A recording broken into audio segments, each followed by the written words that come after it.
Então, a minha ideia hoje é apresentar para vocês as equações de Einstein, né? Ou seja, a gente vai começar a falar sobre relatividade geral mesmo, obviamente. Agora, bom, primeira vez a gente falou bastante sobre geometria diferencial, depois eu introduzi um pouquinho das ideias de relatividade restrita, como é que se descreve essas coisas, objetos geométricos em 4 dimensões, tensor energia-momento e tudo mais, né? Isso tudo, eu tinha comentado lá que a linguagem natural da relatividade geral é a geometria diferencial. Então, hoje eu vou começar fazendo uma série de argumentos, nenhum deles é conclusivo, é mais sugestivo do que outra coisa. Eu vou me basear bastante em argumentos que o próprio Einstein ofereceu, quer dizer, são argumentos super conhecidos na literatura e tudo mais, para começar a induzir de que é razoável a gente identificar a gravitação com geometria diferencial, né? Com geometria, estrutura geométrica do espaço-tempo. Tá? Então eu vou começar com dois experimentos de pensamento, né? Dois experimentos de Gedanken, e depois a gente vai discutir um pouquinho sobre os princípios da relatividade geral. Né? São basicamente 3 princípios: o princípio de Mach, o princípio de equivalência, o princípio de... é conhecido como princípio de covariância na literatura. Nós vamos fazer umas ressalvas para nossa esse nome. E aí depois a gente discute, eu apresento as equações de Einstein e a gente começa a trabalhar com elas. Tá? E bom, hoje é bastante ideia, bastante falação, então qualquer pergunta, qualquer momento, tudo bem-vindo. Até para trocar, quanto mais ideia a gente trocar, melhor. Tá? Então, imagina o seguinte, eu vou pleitear a necessidade da gente usar geometrias não euclidianas. Né?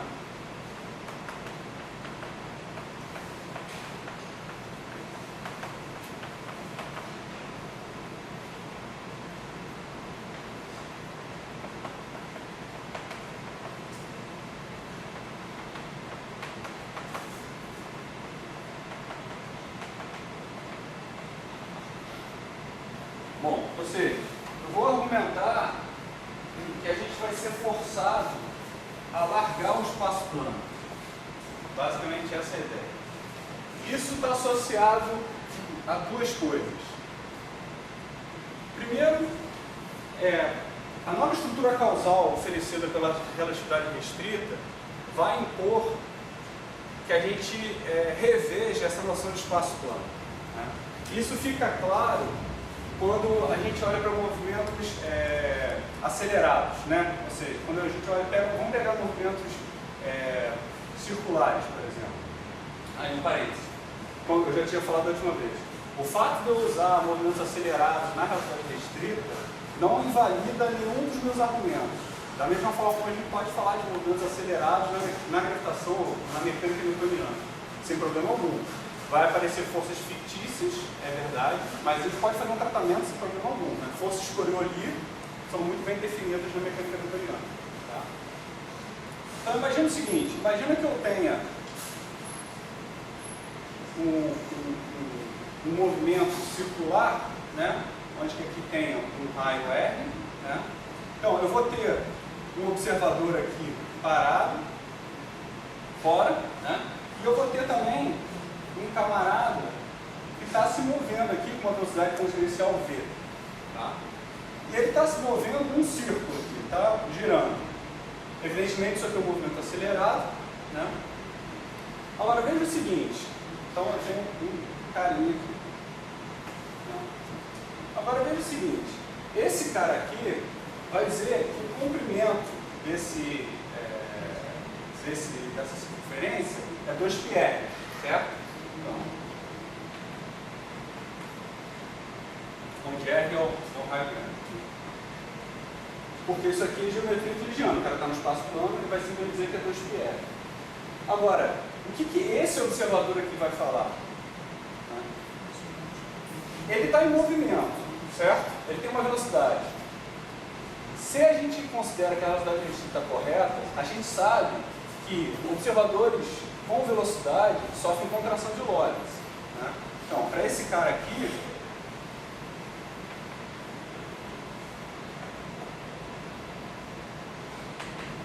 existe contração de Lorentz. Né? E a contração só acontece ao longo do movimento, ao longo da velocidade. Então, ele vai ver uma contração na direção tangencial, mas ele não vai ver uma contração na direção perpendicular. Então, em particular, esse cara aqui vai continuar dizendo que a distância dele até o centro é R grande, certo? Só que ele vai dizer que esse comprimento aqui é menor. Tá? Então, esse observador aqui não vai concordar que existe essa relação entre o comprimento e o raio. Ou seja, ele vai identificar, por ele ser um observador acelerado e a velocidade restrita está sendo aplicada, ele vai concluir de que a geometria euclidiana não é válida, pelo menos para ele. Para esse camarada é válida, para esse cara não é mais válida. Tá? Ou seja, se eu compor velocidade restrita com movimentos acelerados, é natural que os observadores acelerados descrevam uma geometria não euclidiana. Só que seria um exemplo. Certo? Então, esse é o primeiro argumento.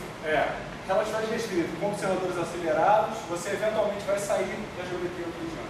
Tá? Então, aceleração não euclidiana. Agora vamos pensar no outro experimento guedânico. Tá? Então, você tem experimento 1. Imagina o seguinte, agora esquece esse experimento, agora vamos pensar agora numa situação com campo gravitacional. Tá? Então isso aqui é no espaço plano.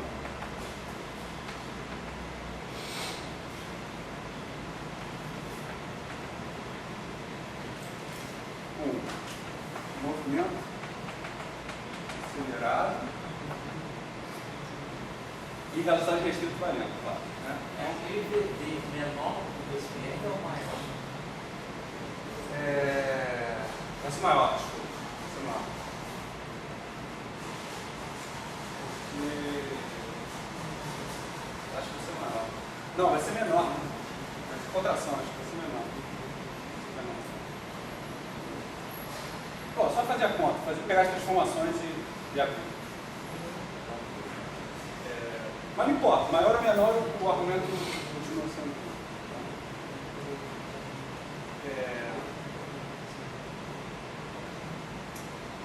Seria menor. Mas, então, aqui agora vamos considerar um outro experimento que vai ser. Vamos pensar então agora numa situação de campo gravitacional.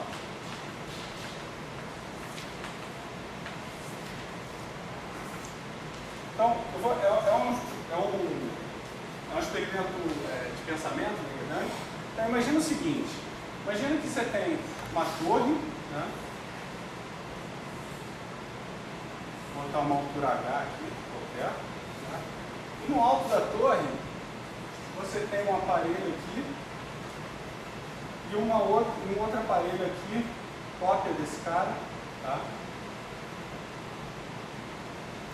Que é o seguinte, é um aparelho que é capaz de transformar matéria em energia, ou seja, ele pega uma partícula e me devolve um fóton, ou ele pega um fóton e me devolve uma partícula. Tá? E a gente pode imaginar que não tem perda nenhuma, ou seja, se eu pensar que é igual a mc2, se você me der uma energia E, ele vai te dar uma massa N. Tá? Bom, até esse experimento pode ser feito imaginando perdas aqui, o argumento também não muda, só complica, então eu vou tentar uma complicação desnecessária. Tá? Então, imagina que a gente começa aqui com um cara aqui em cima de massa, então eu vou ter E1 com massa MC2. Então eu começo com uma partículazinha aqui em cima, tá? Eu deixo essa partícula cair no campo gravitacional. Certo? Então, ela vai chegar aqui embaixo com o MC2 mais energia cinética. Certo?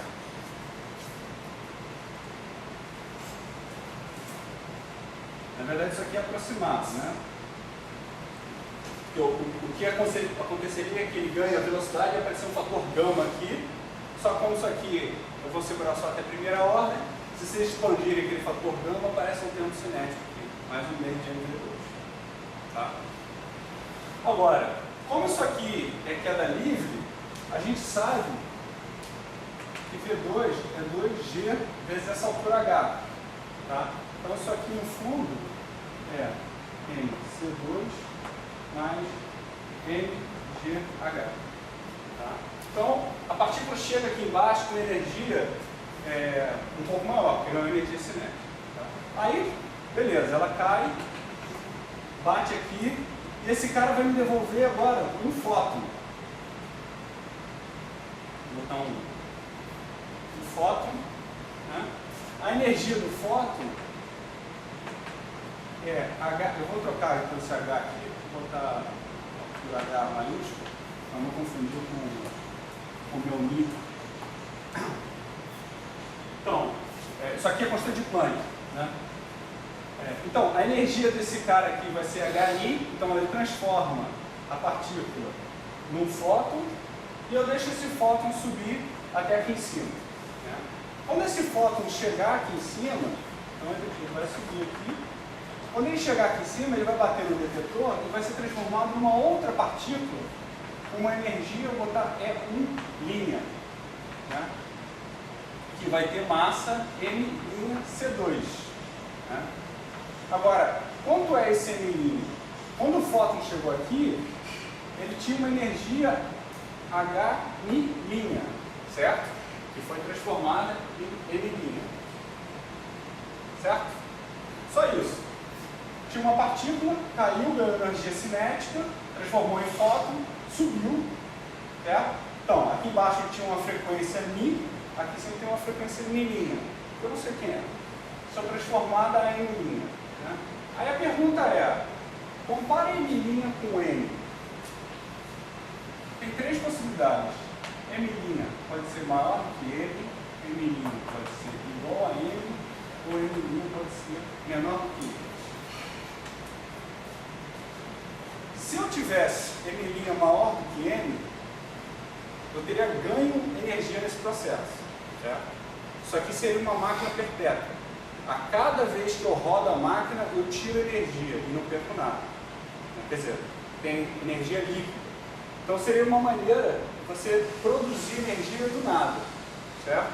Então, isso aqui não pode, por argumentos físicos. Esse caso aqui, eu estaria perdendo energia, mas por esse processo. Basta vocês pensarem no processo inverso, que seria um outro mecanismo de vocês ganharem energia. Beleza? Então, esse aqui também não pode, porque também eu teria uma possibilidade de ter um ganho de energia total. Né? Teria uma máquina perpétua. Então, no fundo, o que a gente tem que ter é M' igual a M, para isso fazer sentido. Tá?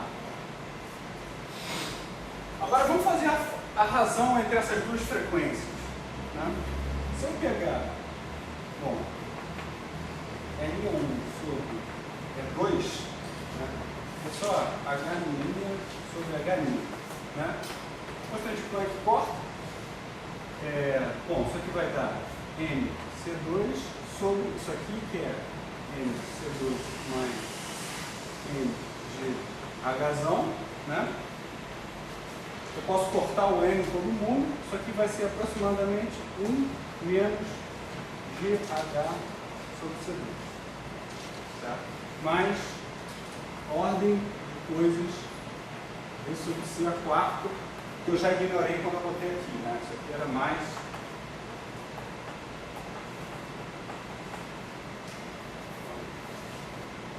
Então, o que isso está me dizendo? Que um fóton, quando sobe no campo gravitacional, ele muda a frequência dele, ele perde energia. Tá? É o chamado redshift, a gente vira para o vermelho. Né? A frequência diminui quando ele sobe. Aliás, eu passei rápido, mas todo mundo está familiarizado com essa relação de Planck, né? Energia igual a H. E o que isso é importante para a gente? Isso é importante para a gente para mostrar que observadores parados no campo gravitacional não são observadores inerciais. Por quê? Bom, primeiro, vocês concordaram com isso, né? Um fóton subindo no campo gravitacional deve perder energia, ou seja, deve mudar a frequência, deve diminuir a frequência. Tá? E vai diminuir tanto quanto depende da gravitação e depende do quanto ele subiu. Né? Agora, por que então eu estou afirmando que observadores parados no campo gravitacional não podem ser observadores inerciais? Né? Suponha o seguinte, o campo gravitacional da Terra é estático, né? Ou seja, ele não muda com o tempo. Então vamos fazer um gráfico da seguinte situação. Eu pego o tempo nessa direção e eu vou pegar a altura aqui, vou botar eixo Z. Tá? Então, eu tenho um observador aqui, nessa posição, que seria isso aqui, vou chamar de, sei lá, posição Q2, né? Aqui é 1. Então, vou botar aqui, esse aqui é o observador 2. Então, ele está parado, então ao longo do tempo ele não muda a altura dele. Então, eu tenho outro observador aqui, que é o observador 1, que também está no alto da torre, o tempo passa e ele não muda a altura dele também. Está lá, os dois estão parados. Suponha que eu emita um fóton, nesse instante aqui, esse cara emite um fóton que vai chegar lá em cima. Eu não sei qual é o efeito do campo gravitacional sobre o fóton, certo? Então, isso aqui pode ser o que for, mas eventualmente ele vai chegar lá, num outro instante. Né? Eu deixo passar um período e logo depois eu emito outro fóton, certo? Pelo fato do campo gravitacional ser estático, o que ele fez com o primeiro, ele vai ter que fazer com o segundo. Senão ele não seria estático, por definição. Então, eu não vou conseguir desenhar, mas isso aqui era para imitar essa curva aqui. Certo? Em particular, esse ΔT2 aqui deveria ser igual àquele ΔT1. Né? Então, se eles forem inerciais, delta T2 deveria ser igual ao delta T1. Né? Vocês concordam com isso? Mas, se isso aqui é o período, a frequência é inversa do período. Então, isso aqui me diria que Mi2 teria que ser igual a Mi1. Está em contradição com isso aqui. Isso aqui está me dizendo justamente que o Mi' é menor do que o Mi. A conclusão é: esses caras aqui não são observadores inerciais. Observadores parados no campo gravitacional não podem ser entendidos como observadores inerciais, senão ser inconsistência.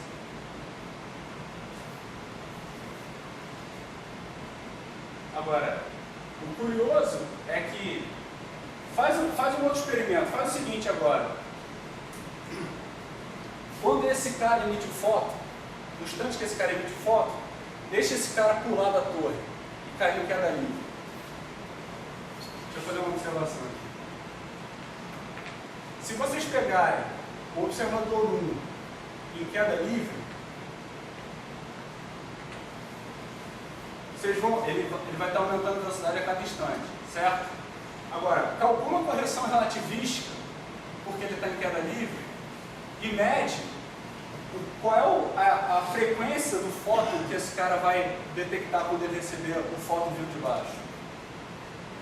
Vai ser exatamente mínimo. Ou seja, um observador em queda livre vai ver a mesma frequência do cara que emitiu o fóton lá embaixo. O que isso argumenta para a gente é de que, se você tiver campos gravitacionais, os observadores inerciais agora são em queda livre, não mais os parados. E isso é confuso, esse linguajar é bem confuso. Na mecânica newtoniana, observadores inerciais são os parados ou com movimento constante. Quando eu vou para a relatividade geral, observadores iniciais, entre aspas, eu já vou abandonar esse linguajar, mas nessa discussão, observadores inerciais são em queda livre, ou seja, acelerados. Eles são livres de qualquer outro efeito, a não ser do campo gravitacional. certo? É isso que vão ser entendidos como, entre aspas, observadores inerciais na relatividade geral. Tá? Agora, tem mais um porém. A Terra, né? Aqui você tem a Terra, né? E esse cara está em queda livre para cá. Esse cara está em queda livre para cá. Né? É fácil de perceber que esses caras não vão concordar quando eles falarem sobre os efeitos físicos, né? Porque estão em movimentos em direções diferentes. Os efeitos de contração de Robinson, o que for, vão ser em direções diferentes. Então a descrição desses caras vai ser diferente. Né? Então, aqui também a gente já começa a perceber que noções de referencial inercial só vão fazer sentido em relatividade geral se a gente falar localmente. Eu não vou conseguir construir referenciais inerciais que possam ser estendidos indefinidamente. Isso por causa dos efeitos gravitacionais. Como a gente vai associar a gravitação à curvatura, então o quanto você consegue estender o seu sistema inercial vai estar associado ao quão curvo é o seu espaço-tempo, ou seja, vai estar associado à tensão de curvatura. Certo? Tá bom? E mais uma coisa, quando eu associo agora essa ideia de que observadores inerciais são em queda livre, os que estão parados no campo gravitacional não são inerciais, observadores acelerados geralmente estão associados a forças inerciais. Né? Então aqui também começa a aparecer uma ideia de que efeitos gravitacionais podem ser lidos localmente como efeitos inerciais, e a gente sabe que efeitos inerciais podem sempre ser anulados, basta você trocar um referencial. Né? Daí forças inerciais. Não são uma força propriamente da interação da natureza, mas é uma manifestação de você estar num referencial acelerado. Se sair do referencial acelerado, a força inercial vai embora. Né? Então, aqui também vai aparecer a ideia de que você localmente consegue anular a gravitação. Né? Porque está começando a ser entendido gravitação como uma força inercial. Tá? Eu vou depois criticar essa visão, porque na verdade, gravitação não é força inercial. Tá? Eu vou formalizar isso um pouco melhor depois, mas vamos deixar confuso aqui do início, até seguindo um pouco a cronologia do pensamento do Einstein. Certo? Beleza. Então, vamos começar agora a falar sobre os princípios que guiaram Einstein, pelo menos quando ele formulou, né? Provavelmente isso foi a posterior, ele foi construindo essas noções. Né? São basicamente 3 princípios que vão tornar um pouquinho mais palatável, espero eu, a proposta da relatividade geral. A proposta da relatividade geral é identificar, basicamente é construir uma teoria de gravitação que seja relativista, que esteja de acordo com os preceitos da relatividade, né? Da relatividade restrita. Na verdade, ele vai além da relatividade restrita. A proposta é construir uma teoria relativística de gravitação. Né? E a solução que o Einstein dá é: gravitação é efeito da estrutura do espaço-tempo, ou seja, associa gravitação ao espaço-tempo. Né? E na verdade, ele vai... Bom, vamos discutir isso. Então vamos lá. Então, os princípios... Isso queda livre aí por causa da geodésia. Hã? Isso queda livre aí por causa da geodésia. Exatamente. Exatamente. Então, os princípios. Tem 3 princípios, né? Chamar de princípios guia. Né? Então,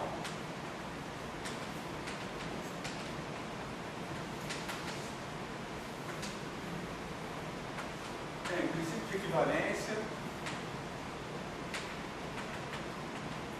princípio de Mach,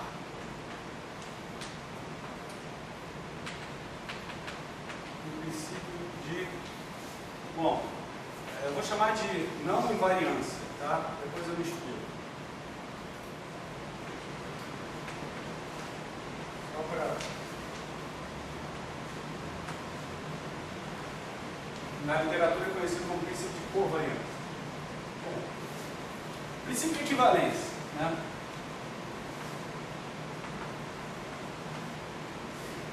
O princípio de equivalência, ele tem duas formulações, pelo menos duas formulações, a fraca e a forte.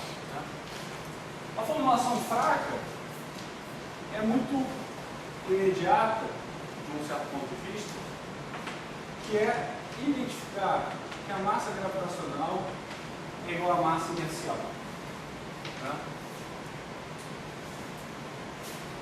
A massa inercial é quem aparece no multiplicador da aceleração. Certo? Então, quando a gente tem lá força igual a MA, esse M é a massa inercial. Essa massa aqui, ela dá uma medida do quanto o corpo resiste à mudança de movimento. Basicamente é isso. Né? E isso aqui, essa massa inercial, está associada à resposta do corpo a todo e qualquer tipo de força que seja feita sobre ele. A massa gravitacional não tem nada a ver com a massa inercial. A massa gravitacional é a carga do efeito gravitacional. É a quantidade que entra na força de Newton. Né? Quando você pega a força gravitacional, tem a constante G, multiplicação das massas sobre R2. Né? Você pegar duas partículas pontuais. Né? É essa massa que entra ali, ou seja, é a carga, é o quanto de gravitação uma determinada massa gera. Tá?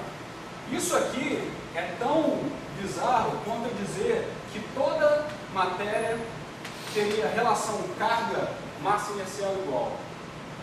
O que a carga elétrica do elétron tem a ver com a massa inercial dele? Nada. Né? O que a carga do próton tem a ver com a massa inercial dele? Nada, inclusive é diferente. Né? Esse aqui tem sinal positivo e negativo, esse aqui é sempre positivo. Uma coisa não tem nada a ver com a outra. Então, talvez a gente esteja acostumado a ver isso aqui, mas é nem um pouco trivial. É tão não trivial que isso aqui foi questionado já nos primórdios da formulação da mecânica. O próprio Galileu fez vários testes para ver se isso aqui era realmente aproximadamente verdade ou se era de fato igual. O Newton fez também. Aí tem uma série de testes ao longo dos tempos que foram só aumentando a precisão. Eu tenho uns números aqui. Então, coisas mais modernas, o teste desse negócio aqui, em 1922, o Edwards e Pekka, do FEC, eles mediram que isso aqui é 1 em 10 a 8. Ou seja, eles conseguiram mostrar que a massa gravitacional é igual à massa inercial em uma parte em 10 a 8. Precisa de 10 a menos 8. Né? Isso aí vai melhorando. O Dick, em 1961, mediu uma parte em 10 a 11. Em 1961. Isso aqui é tão não trivial. O pessoal continua testando para ver se isso é verdade mesmo ou não. Né? E tem mais um caso, que é o Souders, que eu acho que é importante, foi, vou botar assim,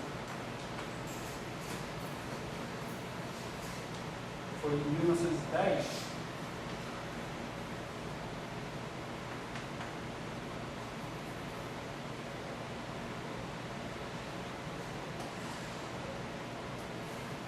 ele mediu 1 e uma, na verdade é 2 em 10 a 5, né?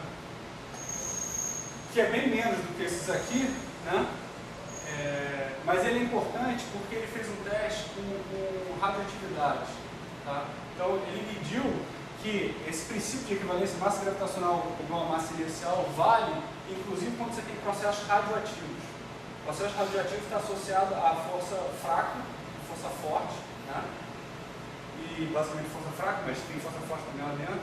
E o que importa é que isso aqui está mostrando que talvez essa igualdade aqui englobe todas as interações da natureza e não só a gravitacional. Por quê? Quando você tem, pega por exemplo, onde a gente tem lá força igual a massa vezes a aceleração. Né? Vou pegar o módulo. Tá? Isso aqui é a massa inercial. Deixa eu escrever isso. Massa inercial, módulo da aceleração. Pensando a partir do ponto alto. Né? Se eu pegar aqui, por exemplo, a gravitação newtoniana, aqui entraria força constante de Newton, né? A massa gravitacional, a massa do outro corpo que está atraindo, sobre R2. Se eu consigo cortar essas massas, significa que todos os corpos caem da mesma forma no campo gravitacional. Certo? Então, M igual a mg faz com que todo mundo caia da mesma forma no campo gravitacional. E isso é se somente se.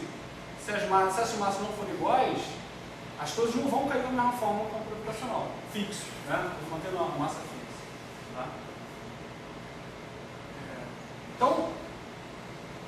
Então, a princípio, o princípio de equivalência fraco, no fundo, ele está fazendo uma afirmação sobre gravitação, puramente. O que esse experimento aqui está começando a puxar é a ideia que talvez o princípio de equivalência tenha que ser estendido para todas as interações da natureza, que é chamado de princípio forte, que é uma coisa que vai além de M igual a mg. É a afirmação de que, localmente, eu tenho que reproduzir a velocidade restrita. Ou seja, o princípio de equivalente forte me diz que eu sempre, localmente, vou ser capaz de eliminar os efeitos gravitacionais. Tá? Então, significa que eu, por nenhum experimento físico, usando nenhum outro tipo de interação que a gente conheça, eu vou conseguir distinguir se localmente eu estou no campo gravitacional ou não. Esse é o princípio de equivalência forte. E um último comentário sobre esse princípio de equivalência é, se todo mundo cai da mesma forma no campo gravitacional, isso mostra o quão universal é a gravitação. Ou seja, todo mundo se comporta da mesma maneira. E isso é fundamental para a gente poder pleitear de que gravitação está associada à geometria do espaço-tempo. Porque a geometria é algo que todo mundo tem que ver da mesma forma. Certo? Então, se não houvesse um caráter universal como isso aqui, a gente não conseguiria associar a gravitação à estrutura do espaço-tempo. Esse é o princípio de equivalência. Bom, só um parênteses bem rápido. Isso que eu acabei de comentar sobre você geometrizar essa interação, ser fundamental que todo mundo veja essa interação da mesma forma, ela é até certo ponto. Você já deve ter ouvido falar em uma série de teorias de unificação e tudo mais. Em particular, tem uma série de tentativas de geometrizar o eletromagnetismo. Né? Só que o eletromagnetismo, eu já até apaguei aqui, mas o eletromagnetismo você tem cargas positivas e negativas. Né? Então você tem que ser muito mais criativo do que o que foi feito na relatividade geral. Mas as portas não estão fechadas. Mas tem essas questões. Tá? Então, em breve parênteses.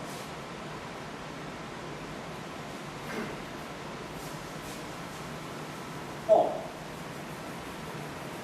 tudo bem.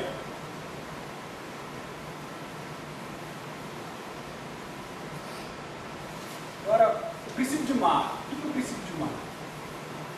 Ernst Mach foi um físico e filósofo, né? Do século XIX,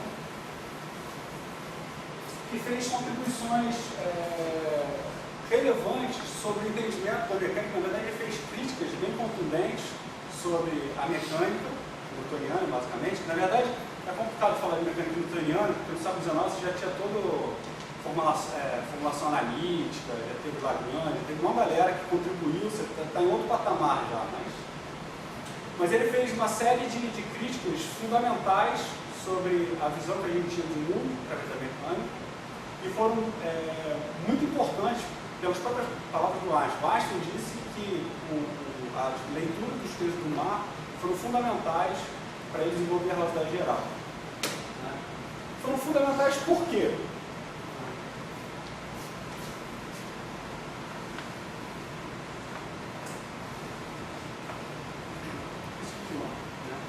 O que está por trás do princípio de Mach? O princípio de Mach ele é uma discussão sobre a origem da inércia dos corpos. A gente está falando aqui de massa inercial. Né? Essa massa inercial aqui é uma quantificação da inércia dos corpos. Né? Aqui a gente nos pergunta de onde é que vem essa massa inercial aqui. Né? Como é que qual é a origem dela? Né?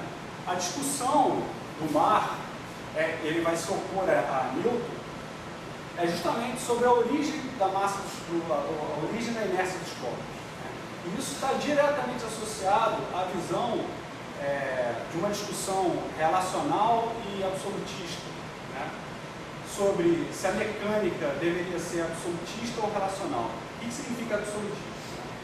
Vocês estão careca de saber que na mecânica newtoniana o espaço é absoluto, e o tempo também é absoluto. Né? O que significa o espaço absoluto? Você tem um ente que ele é imutável, né? Nada consegue alterar, ele tem propriedades permanentes, até em nada. A pergunta é, qual é o problema de você ter o espaço absoluto na mecânica newtoniana? O problema é que é o espaço absoluto que te define a inércia dos corpos. A primeira lei de Newton, que é a lei da inércia, não é a primeira à toa. A segunda lei não faz o menor sentido se você não tiver a primeira lei para te dizer quem são os observadores inerciais e quem não são. Você define força a partir dos observadores inerciais. Tá? O problema é que isso é um pouco circular. Né? Você pode perguntar, beleza, mas como é que eu descubro quem são os observadores inerciais? É quem não está sofrendo força? Não, não dá. Porque a força só é definida depois que você já estabeleceu a lei da inércia. Tá? Então, existe uma certa circularidade nesse argumento. Tá? E aí uma série de pessoas fizeram críticas muito contundentes ao Newton, o Leibniz, o Huygens, muita gente na época do Newton, falando, olha, o movimento é relativo. O Galileu já argumentou isso, com aquele experimento do barco. Você está no barco, hoje em dia ele falaria um ônibus. Né? Você está dentro do ônibus, você solta alguma coisa, aquele objeto cai no seu pé. Se o ônibus estivesse movendo, não importa, porque está todo mundo se movendo. Quando você solta, ele não cai para trás porque você continua junto do ônibus. Ele cai no seu pé. Né? Por quê? Porque você tem uma inércia. A lei de inércia está associada a isso. Né? Sua descrição dos movimentos é sempre relativa. Quando eu troco de referencial, a velocidade com que você descreve também é alterada. Né? Então, eu não consigo, em particular, eu não consigo afirmar se eu estou parado ou com velocidade constante. Porque isso está em pé de igualdade para mim. Então eles falaram, olha, esse espaço absoluto é uma coisa que não existe, você não consegue observar ele. É um construto da sua cabeça. Não há experimento possível para identificar se eu estou parado em um movimento constante com relação ao espaço absoluto. E aí o Newton argumentou que não, isso não é verdade. Eu posso sim. Se eu olhar para movimentos acelerados, eu identifico o espaço absoluto. Eu sei dizer quais são os objetos que estão acelerados com relação ao espaço absoluto e quais que não estão. E aí ele propôs um experimento também imaginativo, que é o seguinte, é o experimento do balde de Newton. Né? O que Newton falou? Olha, faz o seguinte, pega um balde, enche de água e prende uma corda no teto e no balde. Né? Aí você gira o balde, torce a corda, né? E aí você está numa situação estática. A superfície da água está parada, está horizontal, né? Na situação inicial. Agora solta o balde. O balde vai começar a girar. Né? Inicialmente, a gente tem o balde girando e a superfície da água parada. Né? Em seguida, o balde transfere movimento para a água. E a superfície da água fica côncava, né? Ela se curva. A gente, hoje em dia, descreve dizendo que existem forças inerciais que fazem com que a água se curva. Ela está num referencial acelerado. Só que nessa segunda situação, tanto a água quanto o balde estão girando juntos e a água está curva. Depois, o balde para e a água continua curva e finalmente a água para e fica plana novamente. O que o Newton vai falar é, olha, em vários momentos desse experimento, está muito claro de que o que importa não é o movimento relativo da água com o balde. Inicialmente o balde está girando com relação à água, a água então vê o balde girando, mas ela não se curva por causa disso. Ela só se curva quando ela gira com relação ao espaço absoluto. No segundo momento, tanto a água quanto o balde estão girando juntos, ou seja, não há movimento relativo entre eles, mas a superfície da água está curva. É porque ela está se movendo com relação ao espaço absoluto. Né? Então, e ninguém na época do Newton e desde até o mar conseguiu dar uma resposta contundente para esse argumento do Newton, dizendo que se você for para movimentos acelerados, em particular com rotação, você é capaz de identificar o espaço absoluto. Né? Ou seja, o espaço absoluto de Newton teria manifestação sobre os corpos, e a origem da inércia dos corpos estaria associada ao espaço absoluto. Né? Bom, você poderia me perguntar, pô, mas a água não se curva porque gira com relação ao balde, ela se curva porque gira com relação à Terra. Né? Se você quiser, tem o Sol para dar correções, ou o que for. Falar com relação ao balde é ridículo. Não. Só um parênteses agora. Na verdade, o que acontece é que o Newton ali estava contra-argumentando Descartes. Descartes argumentava sobre movimento só por contato. Então, para o Descartes, quem daria propriedade de movimento à água seria o balde. Tá? Só um parênteses. O argumento continua aqui. O que acontece é que o mar ele vai fazer uma discussão um pouquinho mais ampla. Ele vai falar assim, olha, tudo bem, esse experimento do balde, é verdade essa descrição que foi feita pelo Newton, mas eu não concordo em dizer que o que está acontecendo é que a água ganha a curvatura côncava na superfície da água seja associada ao movimento dela com relação ao espaço absoluto. O que acontece é que ela aparece em forças inerciais quando ela gira com relação às estrelas fixas. Para o mar, também só existe movimentos relativos entre os corpos, não existe movimento absoluto, tá? Não existe espaço absoluto. Então só faz sentido para o mar você falar sobre movimentos de um corpo com relação aos outros corpos do universo. E o que ele vai dizer é que, olha, há uma feliz ou infeliz coincidência entre o que a definição de espaço absoluto do Newton e o referencial no qual as estrelas fixas estão paradas. Então a água não gira com relação ao espaço absoluto, ela gira com relação às estrelas fixas. Ela gira com relação à distribuição de matéria que existe no universo. E é isso que o Einstein vai pegar do mar.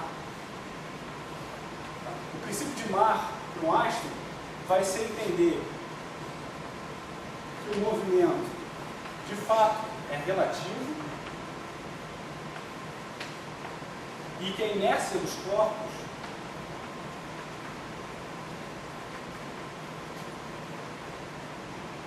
está associada à distribuição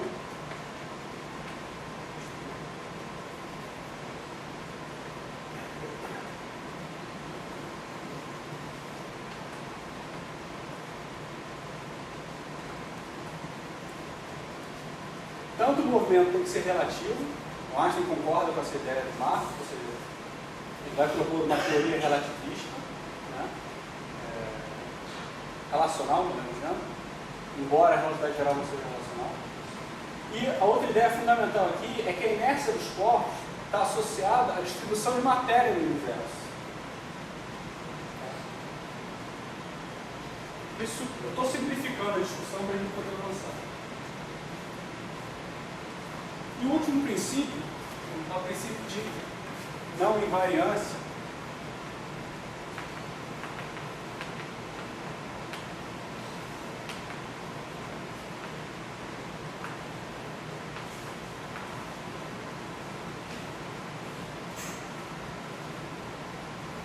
O Einstein vai dizer o seguinte, olha,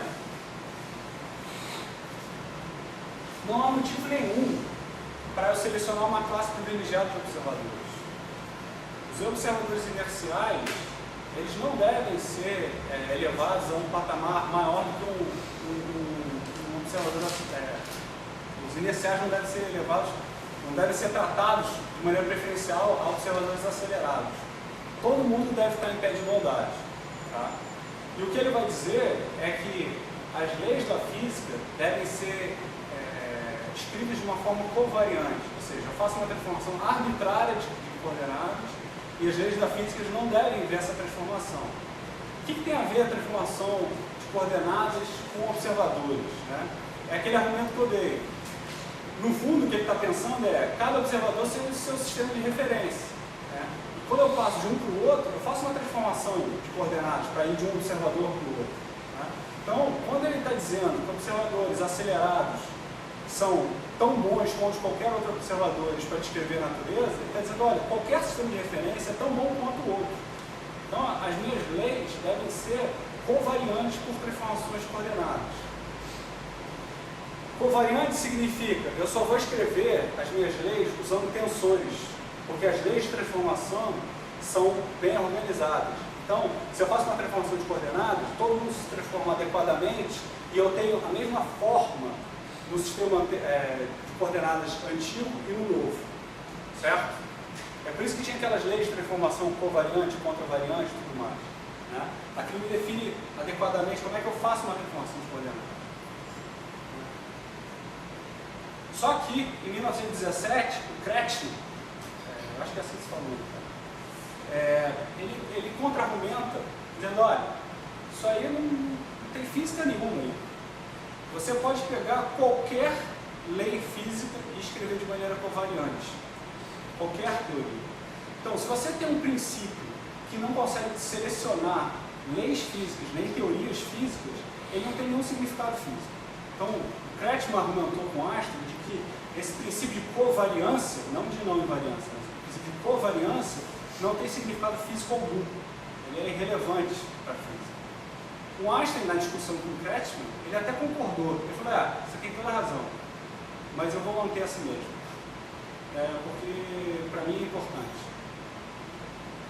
Aí, lendo o Anderson, que foi aluno do Bergman, que foi aluno do Einstein, o Anderson, ele argumenta que provavelmente o que estava na cabeça do Einstein não era um princípio de covariância, era um princípio de não invariância. Eu não sei se o Anderson usa esse termo não invariância, mas eu vou usar. Tem que verificar lá. Acho que ele usa o princípio de invariância, eu acho. Não sei. O que o Einstein estava em mente é que eu não poderia ter nenhum objeto absoluto na minha teoria. Por quê? Se eu tiver um objeto absoluto, suponha que eu tenho um objeto absoluto. Associado a esse objeto absoluto, eu vou ter transformações específicas que deixam aquele cara invariante. Isso me define automaticamente um grupo de simetria. E associado a esse grupo de simetria, eu teria observadores privilegiados, que são os conectados por transformações desse grupo de simetria. Como acontece na relatividade restrita, por exemplo. Que a gente tem um grupo de Poincaré, né? Você tem observadores inerciais associados ao grupo de Poincaré, por funções de Lorentz, de Poincaré, que faz. E você tem a métrica do espaço plano, que é o seu objeto absoluto, é o eta mimi, no caso. Certo? Porque a própria definição do grupo de Poincaré era, só um parênteses, lembre que era uma coisa assim. Certo? Ou seja, essa matriz aqui deixa o eta invariante. Esse cara aqui é o objeto absoluto da relatividade restrita. Toda vez que eu tiver um objeto absoluto, eu vou cair nessa discussão. Então, o que o Einstein vai querer é dizer, olha, eu quero uma teoria que não tem objetos absolutos lá dentro.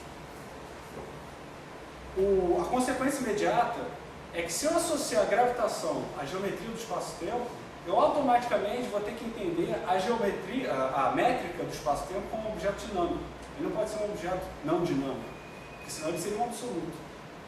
Então, automaticamente, se eu aceito esse princípio, eu vou aceitar de que a métrica seja um objeto dinâmico. E, na verdade, justamente é esse objeto que o Einstein vai tomar como objeto dinâmico mesmo da relatividade geral. Tá? Então, só para explicar um pouquinho o que eu estou chamando de não invariante. É nessa ideia, né? Ou seja, eu faço distinção entre o princípio de covariância. Ele me diz o quê? Ele vai me dizer que o MNG é um grupo de covariância da teoria.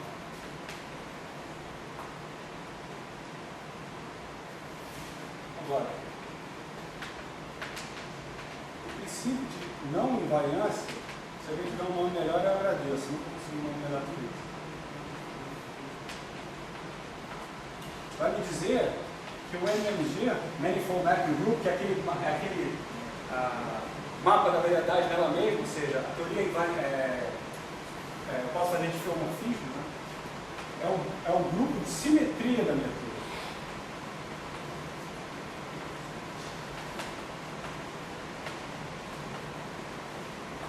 Então, quando eu estivesse na velocidade restrita, eu posso ter a minha teoria escrita por tensores, e aí as leis vão ser covariantes. Eu posso fazer uma transformação arbitrária de coordenadas. Mas o grupo de simetria lá não é uma MMG, é Poincaré. O que a velocidade geral vai fazer é identificar o MMG como seu próprio grupo de simetria. Tá? Ou seja, eu vou poder fazer isomorfismos arbitrários. Eu vou ter qualquer observador, é um bom observador para descrever a natureza. Tá? Vamos lá. Bom, muito bom. Né? Tem ainda uma discussão muito interessante, que é o argumento do buraco, que o próprio Einstein coloca. Eu vou fazer um parênteses bem breve, eu não vou discutir por questões de tempo, no final da aula eu posso discutir um pouquinho com vocês, ou quem quiser depois. A questão é a seguinte: você pedir que você tenha uma teoria na qual você possa fazer diffeomorfismos arbitrários gera uma série de dificuldades de interpretação. Tá? Em 1912, eu acho, 11, 12, por aí, agora não estou de cabeça, você tinha propostas de teorias relativísticas para descrever a gravitação. O Einstein propôs uma, o Nordstrom propôs outra, mais um cara que não lembro o nome. O que eles começaram a fazer foi a coisa mais natural. Você pega um campo escalar e escreve uma equação relativística para o campo escalar.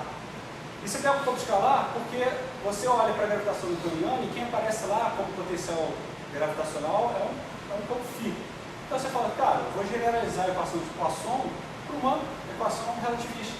Você vai cair numa equação tipo Klein-Bordner, coisa do gênero. Só que em 1914, o Einstein se dá conta que se você tiver uma teoria que é invariante por diffeomorfismos, você vai ter problemas sérios de interpretação do que está acontecendo. Ou seja, as suas leis, elas podem não ser deterministas mais. E ele se convenceu de que você tinha que abandonar essa ideia. E por algum tempo, o Einstein abandona completamente a ideia de que você tem que ter teorias, ele falava covariantes, né? Mas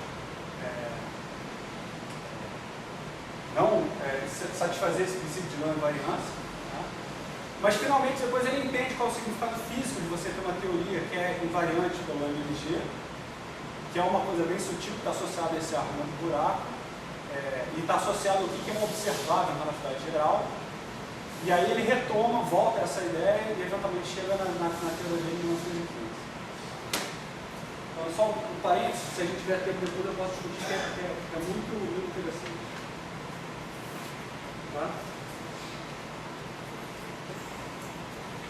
Alguma pergunta sobre isso? Sobre esse blá blá blá que eu fiz? Essa discussão. Oi? Tem alguma outra forma que fizeram para relativizar a verdade? Alguma outra forma sem ser essa que você falou? De torná-la relativística? Tem uma série de propostas de modificar a gravitação newtoniana. Até onde eu sei, nenhuma foi muito bem sucedida. Assim, eu confesso que eu não tenho conhecimento a fundo de todas as possibilidades. Mas, assim, no próprio livro do Anderson, pegar a gravitação e escrever de uma forma covariante, isso é tranquilo. Isso é sabido, não tem problema nenhum. Mas ela vai ter todas as dificuldades de sempre. Ela continua tendo espaço absoluto lá atrás. É por isso que eu faço a distinção. Porque você escrever ela de uma maneira covariante não muda o fato de que existe um espaço absoluto lá atrás, que o espaço é sempre plano, não muda nada. Tá? É só uma maneira de você escrever essa teoria. Agora, existem propostas de tornar a mecânica newtoniana uma mecânica relacional. Isso é uma coisa que avançou um pouco mais. E recentemente eu li um artigo de um colega argentino, Rafael Ferraro, de uma proposta, assim, ainda incipiente e tudo mais, mas consistente de uma mecânica relacional. Não é relativística, é relacional, diferente. Mas, quer dizer, eu não sou especialista no assunto, então pode ser que exista e eu estou por fora.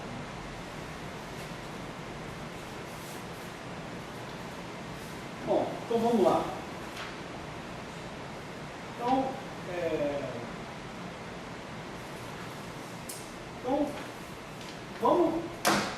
vamos propor a equação do Einstein. Né? Bom, uma equação dinâmica não pode ser derivada. Né? A equação dinâmica só pode ser proposta e depois a gente tem que ir lá na natureza ver se ela é adequada ou não para descrever os fenômenos. Né? Quem acha que um princípio de minimação deriva ou deduz as equações dinâmicas, isso está equivocado. Né? Porque, na verdade, é só uma outra maneira de você postular a sua dinâmica. Né? Você escolhe qual é a lagrangiana, você escolhe quais são os seus campos dinâmicos e você escolhe que tem que satisfazer aquele princípio de minimação. Né? Então, o princípio variacionais, na verdade, é só uma outra linguagem. Né? Toda e qualquer dinâmica tem que ser proposta. Né? Postulado talvez seja uma palavra meio dura, mas tem que ser proposta e testada. Isso significa que não vamos vir derivar as equações de Einstein. Né? Esse todo esforço que eu fiz aqui, argumentando conceitos e tudo mais, é para vocês começarem a achar que, talvez, geometria pode ter alguma coisa associada com gravitação. Né? Talvez pedir que a métrica do espaço-tempo seja um campo dinâmico, não seja tão absurda. Né? Hoje em dia eu podia simplesmente falar assim, os testes observacionais batem ou engolem. Mas tem argumentos, né? Inclusive, a relatividade geral é uma das poucas teorias que foram construídas com motivações muito mais conceituais do que experimentais. Né? Não havia motivo nenhum, do ponto de vista experimental, para você sair da gravitação newtoniana. Né? O avanço do PLL de Mercúrio era uma falha conhecida, mas toda a teoria tem coisas que não conseguem explicar os dados experimentais. Isso não é você ter um experimento, você vai largar uma teoria imediatamente. Né? A motivação do Einstein foi a incompatibilidade teórica, conceitual da gravitação newtoniana com a relatividade restrita, basicamente. E todas essas ideias que ele tinha por trás. De uma mecânica relacional, o movimento tem que ser relativo e tudo mais. Tá? Então, as equações de Einstein.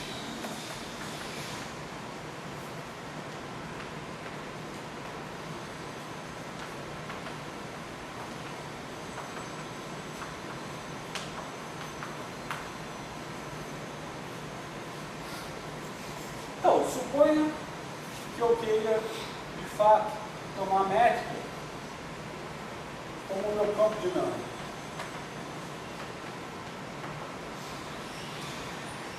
E suponha que eu esteja querendo satisfazer todas essas ideias que eu argumentei há pouco com vocês. Né? Bom, eu vou ter que construir uma equação que seja derivada segunda da métrica. Certo? As equações dinâmicas que a gente está acostumado são derivadas segundas do meu campo dinâmico. Tá? Salvo algumas exceções. Então, eu vou procurar por objetos que sejam de derivada segunda na métrica. Tá? Eu quero construir uma teoria que seja covariante. Então, eu só vou usar tensores. Eu só vou procurar em tensores. Ou densidades tensoriais, que faz. Né? Mas eu vou procurar por objetos tensoriais que me deem para construir a minha teoria. Né? Existe um teorema. Então, existe um teorema, quem tiver interesse pode dar uma olhada lá no livro do Euler, de gravitação, que me diz que o único tensor que é linear em derivadas segundas da métrica é o tensor de curvatura. Tá? Então, o tensor de curvatura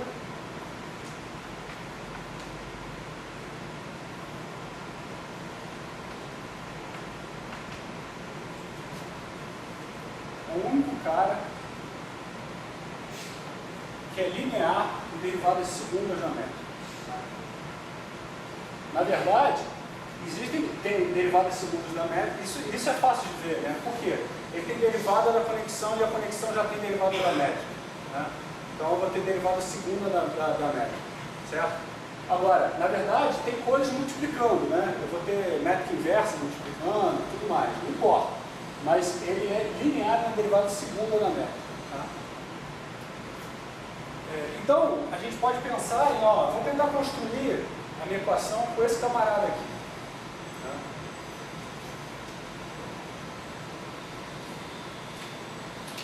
Agora, outra coisa, né? Vamos olhar aqui na gravitação newtoniana.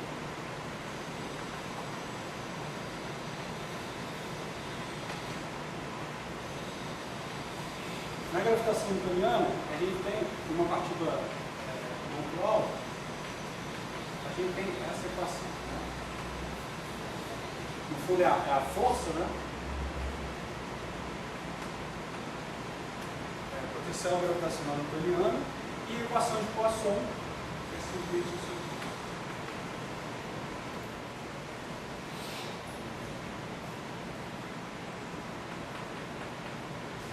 G é a constante gravitacional de Newton, né? Eu botei um C2 aqui porque essa densidade que aparece aqui na equação de Poisson é a densidade de matéria, né? De massa, né? Só que eu estou aqui já usando a densidade de energia, porque vai ser importante para a gente. Então eu tenho que dividir por C2, que é igual a MC2. Né? Então, porque massa dividido por C2. Só isso. Né? Então, em algum momento a gente vai querer que isso aqui seja reproduzido. Né? O que tá? Esse cara aqui é gravitação, esse cara aqui é fonte. Né? A densidade de energia está associado ao meu tensor de energia-momento. Ele é uma das componentes do meu tensor de energia-momento. Se na gravitação newtoniana uma das componentes do TMI é a fonte da gravitação, é razoável que eu vá construir coisas com o tensor de energia-momento lá direito das equações, ou seja, a fonte da gravitação seja associada ao tensor de energia-momento. Né? Então, o que a gente está procurando, no fundo, é uma equação dinâmica que envolva, de um lado, métrica e tensor de curvatura, e do lado direito, tensor de energia-momento. Tá? Agora, alguém poderia pensar, ok, vamos pensar o caso mais simples possível. Vou botar uma constante kappa aqui, só para... que a gente não sabe quanto é que é, uma coisa que a gente vai ter que descobrir. Agora, esse cara aqui tem simetrias, né? Tem 4 índices e tem simetrias. Então eu vou ter que respeitar essas simetrias, eu teria que botar alguma coisa assim.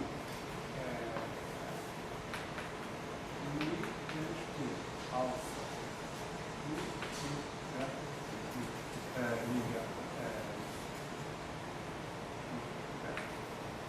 Certo?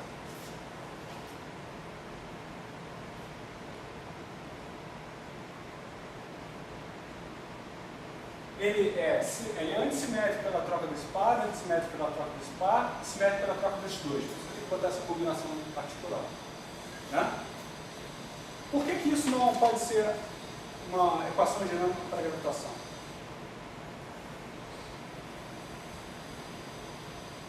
Qual é o fundo que daria para ter uma equação como essa? Pensa, por exemplo, fora da Terra. O que aconteceria fora da Terra? O TMI, ele só é diferente de zero onde eu tenho matéria, certo? Então, isso aqui não funciona, porque se eu tivesse TMI igual a zero, isso ia me implicar automaticamente que eu teria espaço plano. Então, significaria que a gravitação não seria uma força de longo alcance. Ela não atuaria fora, ou seja, fora da Terra, eu não tenho matéria, o espaço teria que ser plano. As coisas não cairiam em direção à Terra. Então, eu não posso ter uma coisa como essa.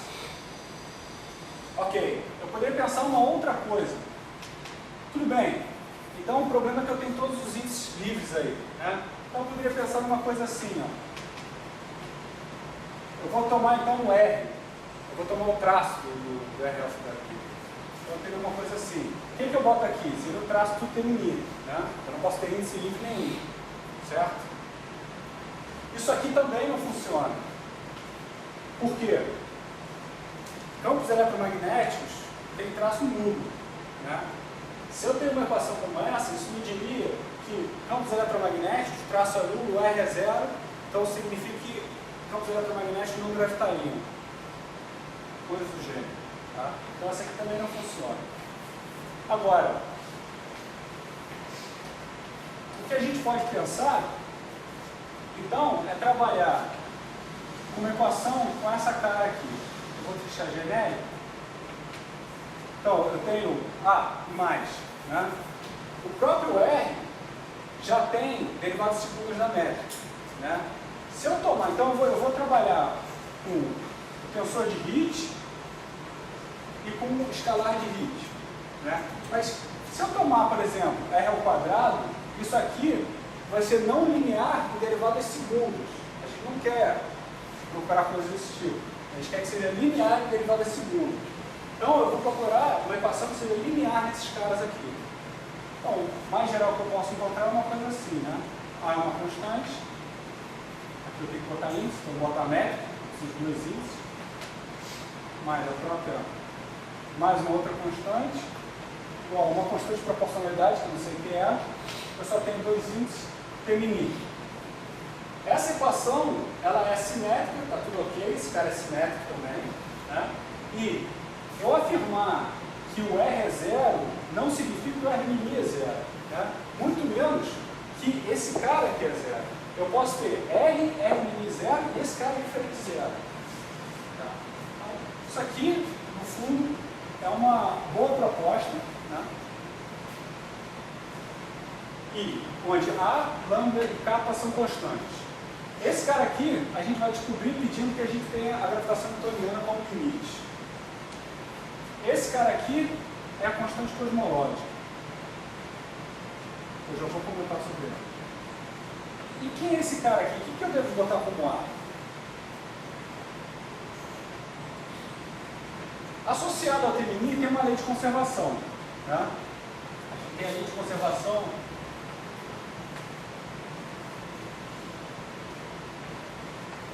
O TMI é uma coisa assim. Né? Isso é a lei de conservação de energia. Né? Significa que se eu tomar o divergente dessa equação, vai dar zero. Eu tenho o TMI do outro lado, isso aqui é uma constante. Esse cara é constante. A derivada covariante da métrica é zero, eu tenho um espaço riemanniano. Né?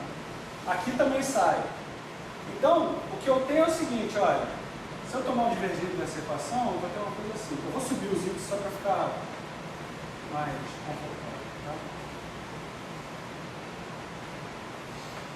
Isso aqui tem que ser zero, por causa da lei de conservação do TMI. Se vocês lembrarem, eu tinha definido o tensor de Einstein como seguinte: R mínimo, R mínimo. E eu argumentei que numa variedade riemanniana, esse cara tem sempre divergente zero. Sempre. É uma identidade matemática associada a essa identidade de Dirac, que numa variedade riemanniana, esse cara tem divergente zero. Significa que se eu botar o A igual a menos 1,5 e eu tomar o divergente, o lado direito e o lado esquerdo automaticamente vão ser zero. E eu não ganho informação nova nenhuma. Então, se eu botar aqui menos 1,5, eu estou automaticamente garantindo a lei de conservação do TMI. Certo? Ou de outra forma. A lei de conservação do TMI não vai me dar uma informação extra sobre a geometria, vai me dar só sobre a matéria, não vai impor mais condições sobre a geometria. Tá? Então, essa é justamente a equação que eu vou ignorar a constante cosmológica, tá? E a gente vai trabalhar, como eu não vou falar de cosmologia aqui, então, a equação que o Einstein propõe em 1915 é justamente essa aqui.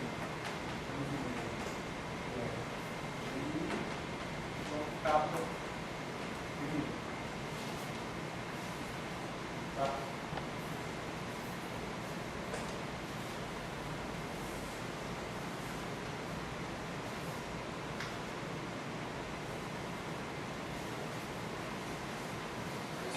Oi. É desse fato que você conclui que a geometria tem que ser linear? Na verdade é o contrário. Aqui, talvez eu não salientei isso muito, mas quando eu falei sobre o princípio de equivalência, a ideia do princípio de equivalência forte é que localmente eu tenho que recuperar a relacionalidade restrita. E aí, para eu ter isso, ou seja, para ir de acordo com os princípios daquela discussão toda, a gente vai pedir que a geometria seja riemanniana, para eu localmente poder ter relacionalidade restrita. E aí isso está de acordo, aí dado que eu estou na geometria riemanniana, eu faço essa discussão aqui para escolher o fator menos um meio.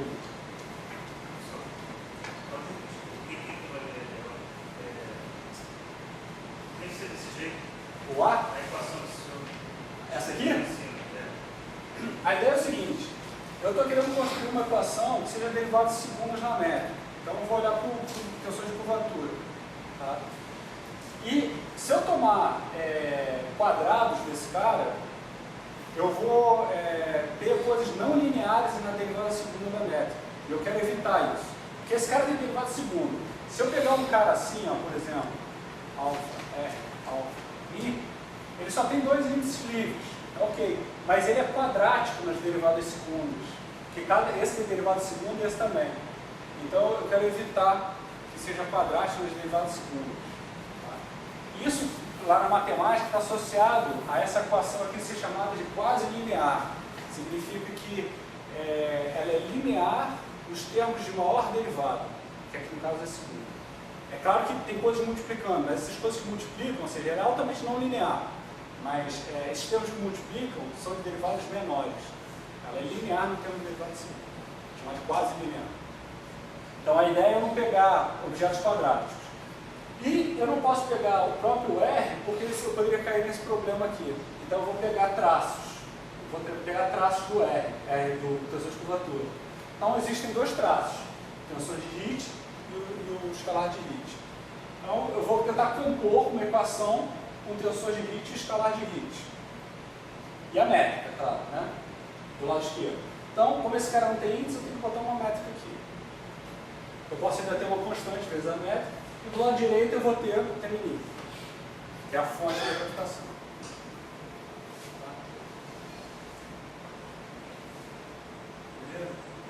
Bom, isso aqui, ou melhor dizendo, isso aqui é a equação dinâmica para a gravitação, para o Gemini, certo? Isso aqui é só parte da história. Eu ainda tenho que complementar com a equação dinâmica dos campos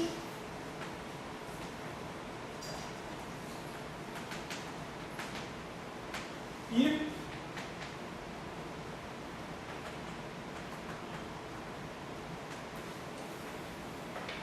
das partículas teste. Certo? Bom, isso aqui não vai ser dado pela relatividade geral. Cada campo físico tem sua teoria associada, por exemplo, eletromagnetismo, você tem as equações de Maxwell, o que for. Né? Então, quem vai dar a dinâmica dos campos vai ser a teoria associada a esses campos físicos. Né? Ok. E a dinâmica das partículas teste são partículas que não interagem, elas só estão ali. Você pergunta, por exemplo, se eu tenho uma partícula que tem a massa é desprezível a ponto de lá não curvar o espaço-tempo, assim, completamente ignorado, tipo esses giz perto da Terra. Né? E eu posso perguntar, como é que esse cara vai se mover? Né? Por toda a discussão que a gente fez, dizendo que partículas em queda livre, no campo gravitacional, seriam um novo movimento inercial, é natural propor que partículas testes sigam curvas geodésicas. Né? Certo? Então, ou se vocês quiserem, uma maneira mais familiarizada de escrever esse negócio,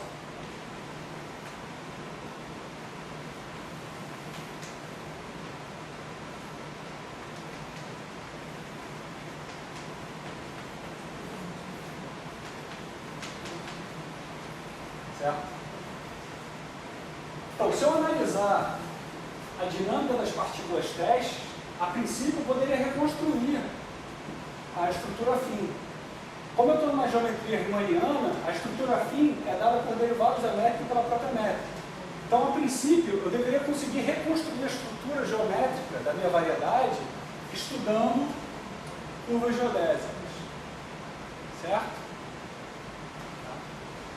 Só que existe um porém, né, nessa minha argumentação. Bom, partículas térreas seguem geodésicas. Justamente por eu estar numa geometria riemanniana, eu sempre consigo anular a conexão. Eu sempre consigo anular os efeitos gravitacionais, certo? Então, não é aqui que está a gravitação. A gravitação não está na conexão. Não está aqui. Isso aqui é como se fosse, entre aspas, forças inerciais. Eu consigo anular por uma nossa probabilidade. Então, isso aqui não me afirma coisas sobre gravitação. Aí a gente teria que falar sobre desvios geodésicos. Tá? Ou seja, onde é que está a gravitação? A gravitação está no movimento relativo entre partículas testes. Eu tenho que pegar duas partículas testes. Eu pego, por exemplo, eu tenho uma partícula teste seguindo essa curva aqui, geodésica, né? Eu tenho uma outra partícula teste seguindo essa outra curva. Eu posso definir um vetor conexão, que é o vetor que me liga essas duas curvas, e se eu olhar para a derivada segunda desse cara, se eu olhar para como essas curvas se aproximam, se afastam, se torcem e tudo mais, se vocês olharem para a derivada segunda, eu vou escrever de uma maneira aqui, não importa. Isso aqui, eu vou botar proporcional, tá? Não importa. Isso aqui está associado ao próprio tensor de curvatura. Tá? Não importa o que eu estou escrevendo aqui. O ponto fundamental é o seguinte: como a aceleração relativa entre essas duas partículas está associada ao tensor de curvatura. Isso é gravitação.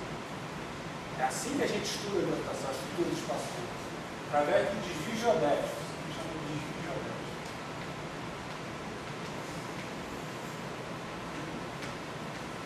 Eu não sei se fala geodésico ou geodésico. Não sei se os dois são certos. Desvio geodésico. É aqui que está a gravitação. A gravitação então está no tensor de curvatura, não está na conexão. Quem está associado com teorias de calibre,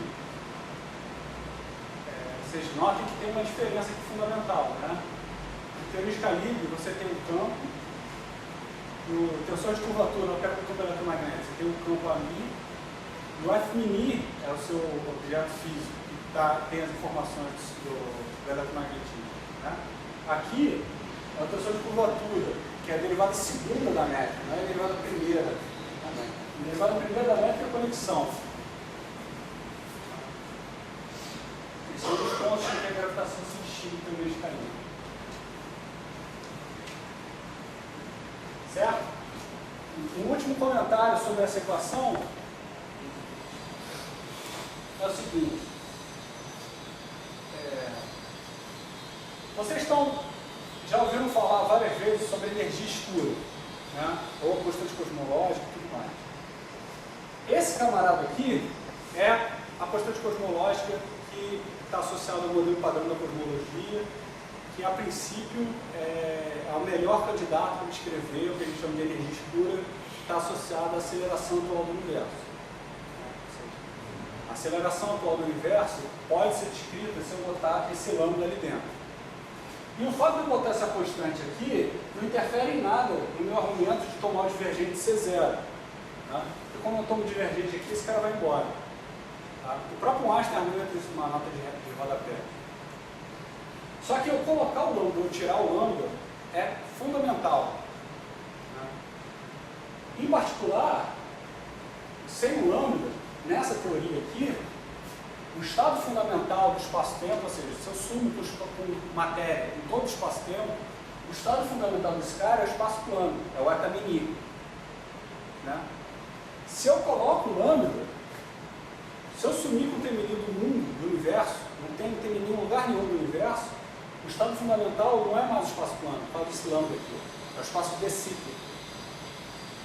Uma das consequências fundamentais disso é que, ao invés de eu ter o grupo de Poincaré como simetria do meu espaço plano, eu vou ter que ter o grupo de Sitter. E teoria quântica de campo tem que ser feita com o grupo de Sitter, e não com o grupo de Poincaré. Teoria quântica de campos nada mais é do que a implementação do grupo de Poincaré no espaço de Hilbert, a implementação quântica das simetrias do grupo de Poincaré.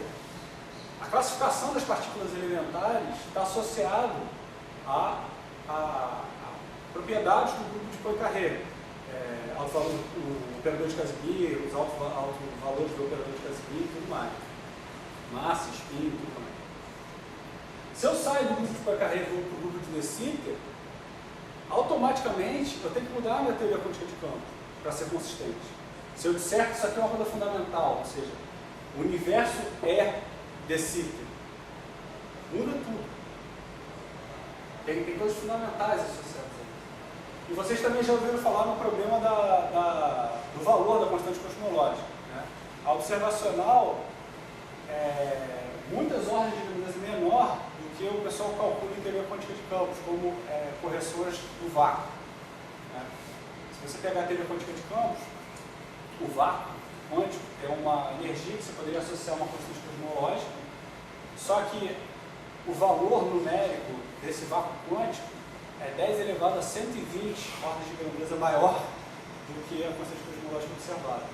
Uma coisa assim, ininteligível. Então, botar ou tirar não é tão trivial, né?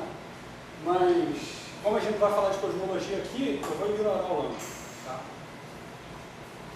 Se alguém perguntar coisa, a gente pode voltar aí. Então é isso. Então, e agora? O que faltaria a gente fazer hoje é descobrir qual é o valor dessa constante. Tá? Para eu descobrir o valor dessa constante, eu vou pedir esse princípio de como é que fala isso?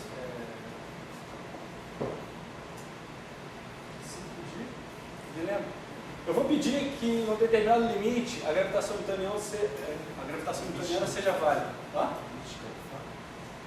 Vou fazer o limite de campo fraco, mas isso aqui é princípio de correspondência.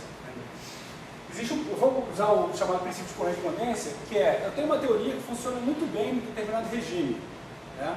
Que é de campo fraco e baixas velocidades. Então eu vou pedir que aquela teoria caia nessa teoria aqui num regime adequado. Então vamos olhar para essa teoria aqui, num regime em que a gravitação newtoniana deva ser válida, e eu, comparando com essas duas equações aqui, eu vou identificar quem é esse capa aqui. Como ela é uma constante universal, ela deve valer naquele regime e deve valer em todos os regimes. E eu fixo quem é o capa e eu fixo quem é a equação de Newton. Tá? Então, a primeira equação que eu tenho é a equação da geodésia. Então, vamos dar uma olhada. Bom, então, o que significa gravitação newtoniana? Né?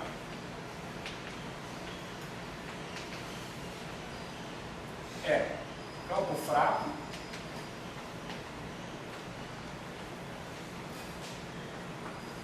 baixas velocidades.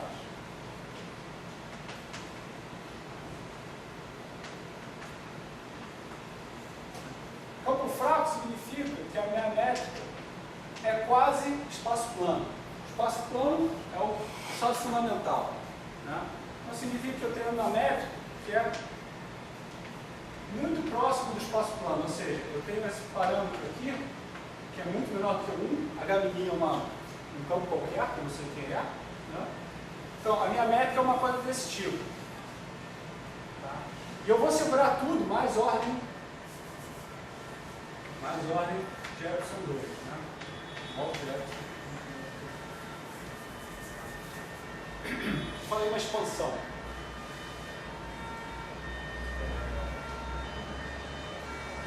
Em particular, essa aqui é uma boa descrição também para falar de ondas gravitacionais. Também a gente discutiu na nossa aula.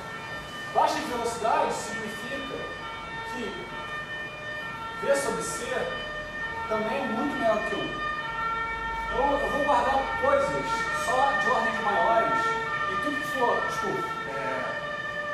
na verdade assim, ordens maiores na expansão eu jogo fora, eu pego só os primeiros termos que são os maiores. Né? Então eu vou jogar tudo que for de ordem maior e vou expandir aquelas duas, na verdade essa equação e a equação da geodésica, até a primeira ordem não nula e comparar com a gravitação newtoniana. Uma última coisa que é importante da gravitação newtoniana é que ela é uma força de ação à distância. Né? Embora aqui, como eu estou num contexto relativista, a ação à distância não faça mais sentido, o fato é que a gravitação newtoniana não depende do tempo. Então, tudo que for depender do tempo, eu vou jogar fora. Tá? Em particular, derivadas temporais desse cara aqui, eu vou jogar fora. Tá? Eu vou botar derivada temporal, vou escrever assim.